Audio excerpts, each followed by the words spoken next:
Stand by for action.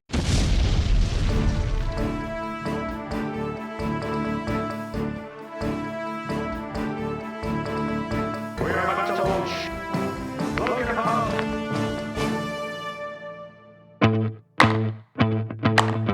Hello and welcome back to Bloke in a Pub, and here we are out in the wilds of Essex.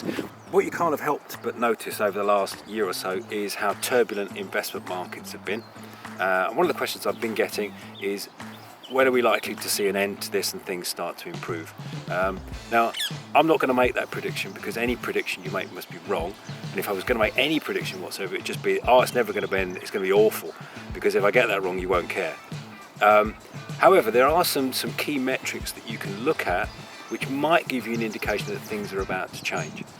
And the two principal ones are, one is inflation, the headline rate of inflation, the rate at which prices go up. If that starts to drop, then the central banks like the Bank of England can start reducing interest rates, and it's an indication that we're heading back to kind of normality economically. For that to happen though, the key metric which nobody really seems to be talking about is the employment rate. We need to start seeing, unfortunately, the rate of unemployment going up a little bit. Why is that important?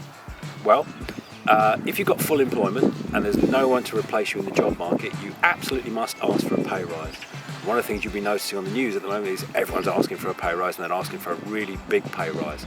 And that really big pay rise drives spending, and that will drive demand, and that will drive up prices and therefore be driving inflation. And one of the only ways to bring that down, unfortunately, is to bring the employment rate down. And one of the ways you do that is you raise interest rates. It increases the cost of loans to companies, so they can't afford to employ quite so many people. So it's unfortunate that that's a consequence that we need to look for. It's not something that's being discussed, maybe because it's not politically correct. But the thing to look for, which will start to press ours to change, moving back towards a more stable economy and sustainable growth, is we need to see a lower employment rate. So there you go, key metric to have a look at. That will inform our discussions over the next couple of quarters. And on that note, we'll see you next time.